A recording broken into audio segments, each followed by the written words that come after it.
Hello, I'm Frank Congilose, and welcome to the Institute of Responsible Wealth. Our interview today is with Joanne Goff. She is the Executive Director for MOCEANS. It's the Center for Independent Living here in Monmouth County, New Jersey. And Joanne, welcome. It's nice to have you on our program today. Thank you. And why don't we start by maybe you telling us just a little bit about who MOCEANS is and what it is that you do. A Center for Independent Living is a non-residential, community-based organization that is run by and for people with disabilities. And when you say, community and so forth, you mean the community as far as the county that they live in or the state that they live in, whatever the case might be? Whatever the case might be, there in the state of New Jersey, we have 13 centers for independent living that service the 21 counties throughout the state.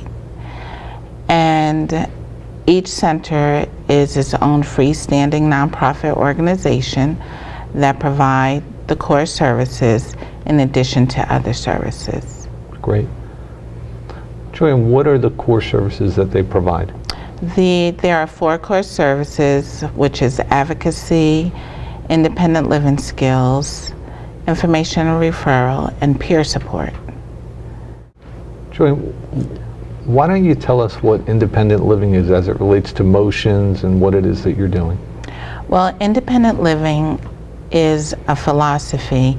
It's a philosophy that people with disabilities have the same right, the same access to community operations and services as, quote, non-disabled people have. It reminds you almost like when you have children that are in school that they're mainstreaming. Yes. And so when I listen to what you just described, it sounds as if it would be the opportunity to mainstream someone back into being able to live independently and providing them with sources and resources to assist them with that. Well, it is similar to that, but many times, for example, if a person becomes disabled late in life, they've already, are living in the community, but maybe the way they go about the community is different because of their disability.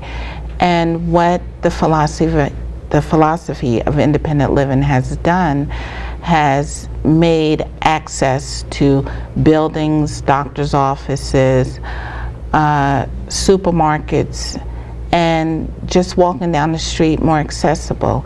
And although some of these issues, such as curb cuts, have been put in place for people with disabilities who are wheelchair users, they also help the general public. I mean, I have thought about it, and people have talked about how curb cuts now help women with children in their strollers. So although people may think, oh, something may be for a person with a disability, it in turn translates into something that is good for the community. You think in terms of the Center for Independent Living, some people might see that and think that it's actually a place where people live. True.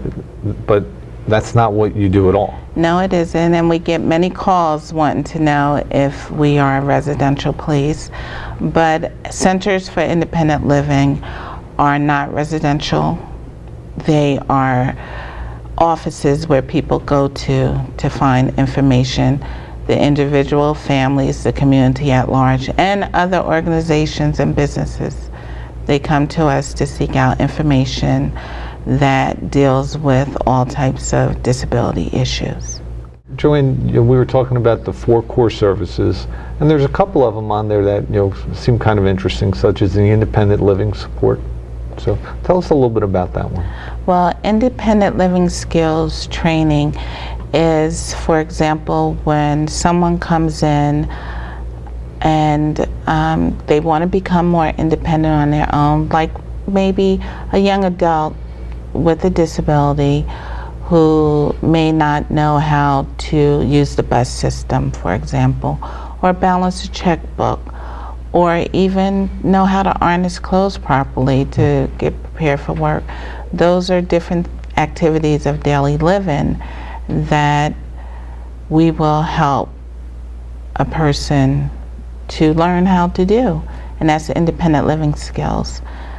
In addition, with peer support, we have people who may have had a disability all their lives or even become disabled late in life who need some support, maybe in dealing with socialization or even just dealing with just adjusting to their new disability. So it's just like a little bit of a support system above and beyond what they're learning to do to get them, back into being independent, but there's that psychological side as well, Yes. which is that there's other people like myself, and that's important so that they don't feel like they're on their, it just happened to them and whatever the case might be. Yes, and individuals, they share their stories and experiences and offer insights on maybe how they can go about doing different things that will help them day to day.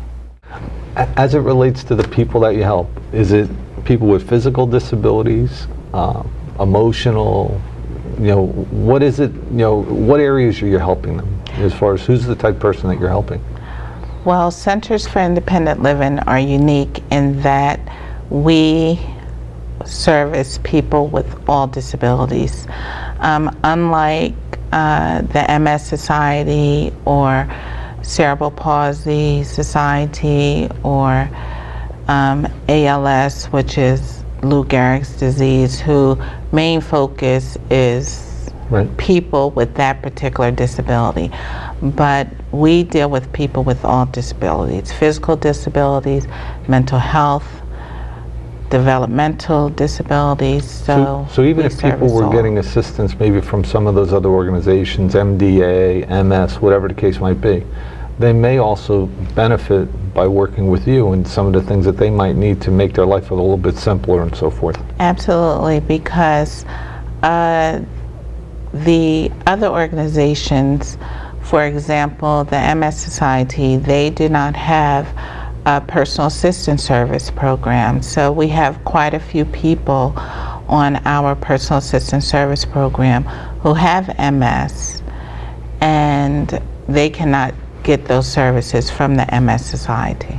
It was interesting when you and I first met, that personal assistance program I thought was kind of unique only because I went through some personal things with my parents and so forth, and from seeing people over time, and it sounded as if it was something that a lot of people aren't aware of what it is. So what is the personal assistance program for the rest of the world so that they know what's going on? Well, the Personal Assistance Services Program, which we refer to as the PASP program, is a statewide program which in Monmouth County, MOCEANS happens to run the program. But the program is designed for a person who has a permanent physical disability, who is still active in the community, whether he or she is working, going to school, seeking work, or volunteering, but yet they may need assistance with getting dressed, or housekeeping, light housekeeping, or food preparation. Like activities of daily living. Absolutely. So it's in place to provide a support so that people can remain independent in their daily lives. It sounded like it might be possible in situations where a family member could be identified as that assistant. Is that accurate or not? That's true. Because if you had a spouse that's disabled and you were spending all of your time taking care of that spouse and so forth, that there may be assistance there to help that family. Yes, So it offers quite a few personal opportunities, because a lot of times, whether it's a husband or a wife that is the personal assistant, they are doing the care anyway. Sure. So with our program, they can get paid for doing the care, which in turns mean they're working, they're paying taxes, they are putting into the system, wherein before they were doing the work anyway, but they weren't able to maybe save for themselves. And then they've given up a job or something Given like up that. a job and so forth. And then if they do not want to do all the hours, because a lot of times family members who do the care need respite. So they can then hire someone else to come in and to do some of the hours as well, which will give the family some respite so that they can go out and do things for themselves. So here in New Jersey, Ocean, Monmouth County, and so forth, it's MOCEANS. If someone was viewing this interview and they're in some other state, each state has their own version of what it is that you're doing because it's a part of a federal program, correct? Well, all states have centers for independent living.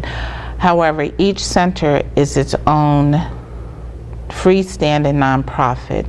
All centers have to provide those 4 core services that I mentioned, which are advocacy, information and referral, independent living skills, and peer support. But outside of those 4 core services, all centers offer then their own individual programs and services as well. So each center is somewhat tailor-made to whatever region or population that they're serving, because some people live in rural areas, some live in urban areas, and everyone's issues and situations and challenges that they face are different. So the centers are basically cater to their general population in whichever area that they're located. Where does funding come from organizations like you? In other words, you're a nonprofit. Are you out there raising money, or do you get state money, federal money? How does that work? Because people are going to wonder that. They're going to be like, Right. I've caught this interview. Are they looking to raise money, or is this just for information? And it is for information, and you'll explain how you're funded. But tell us how your organization gets your funding. Well, MOCEANS in particular is state-funded. We have a state grant which funds the center. Within New Jersey, there are 13 centers. 8 centers are federally funded and 5 are state funded. And when I mean federally funded, those centers receive their money directly from the federal government. And that's their basic operating money. And we receive ours from the state. But on top of that, each center has to go out and write grants and do fundraising in order to stay fiscally solvent. If I'm looking for help and I'm disabled, or I have a disabled family member and I'm looking to utilize you as a resource, is there a cost to them in doing that? No, there is no cost to call us and to seek help.